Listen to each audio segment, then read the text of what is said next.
Supreme court में appeal करूंगा, हो सकता है वहां से बरी हो जाऊं। जरूर होगी, अगर तुमने कोई गुनाह नहीं किया है तो। अगर इस कोर्ट ने आज मुझे सजा सुना दी और सुप्रीम कोर्ट ने मुझे बरी कर दिया, तो मेरी हाजिरी, आपका फैसला, वकीलों की दलील के क्या मायने हैं? केस एक लेकिन उसके फैसले दो। इसका मतलब एक अदालत सही है, दूसरी गलत है, या दोनों की दोनों गलत है। हाई कोर्ट मुंबई में है, सुप्रीम कोर्ट दिल्ली में है। अमीर तो पैसा बहा के केस जीत जाता है, लेकिन पिसता है बेचारा गरीब।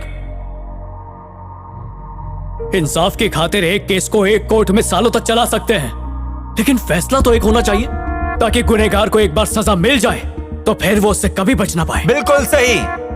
ऑर्डर। मुझ पे झूठा केस डाल के आज कटघरे में खड़ा किया। जानते मेरा जुर्म क्या है? सर, एक सवाल था। अगर रेप का केस दर्ज होगा तो उस पे कौन सा सेक्शन लगेगा? आप में से किसी को पता है? IPC section 376। सर, अगर कोई फॉर्जरी करेगा तो उस पे कौन सा सेक्शन लगेगा? वकील साहब बताइए ना। सेक्शन 12। गलत है, सेक्शन 16 और साल 1954 है सर।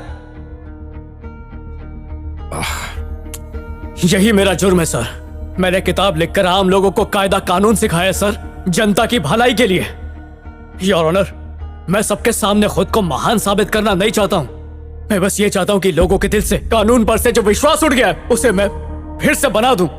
कि सच्चा हो या झूठा सालों तक खिंचता ही रहता है। तारीख ले लो, सबूत मिटा दो। तारीख ले लो, गवाह बदल दो। तारीख ले लो, रिश्वत खिला दो। तारीख ले लो, कोर्ट को गुमराह कर दो। तारीख ले लेके लोगों की एड़ियां घिस जाती है, पर उन्हें फैसला सुनना नसीब नहीं होता। जज को तनख्वाह मिलती है, वकील को फीस, फरियादी को क्या मिलती है? तारीख। कितनी जिंदगियों ने तारीख के इंतजार में दम तोड़ दिया है। छोटा मोटा सिविल केस ही क्यों ना हो, केस करने वाला और उसके खिलाफ लड़ने वाला दोनों मर जाते हैं, पर रह जाती है सिर्फ तारीख। और ये कोई नई बात नहीं है सर, सारी दुनिया इस बात को जानती है। फिर भी इस सिस्टम में एक भी बदलाव नहीं आया।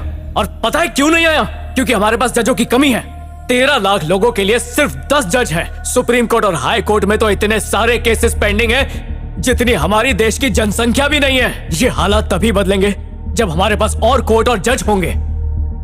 एक आम आदमी जब झूठ बोलता है ना तो उसे पापी कहते हैं, और वही झूठ जब वकील बोलता है तो उसे समझदार कहते हैं। वाह क्या सोच है।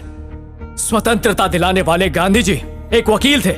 हमारा कॉन्स्टिट्यूशन लिखने वाले डॉक्टर बाबा साहब अम्बेडकर वकील थे। हमारे पहले प्रधानमंत्री नेहरू जी वो तक वकील थे। अगर वो भी इन लोगों की तरह झूठ बोलते रहते तो आज हमारा देश जहां पे पहुंचा है, क्या वहां पर पहुंच पाता?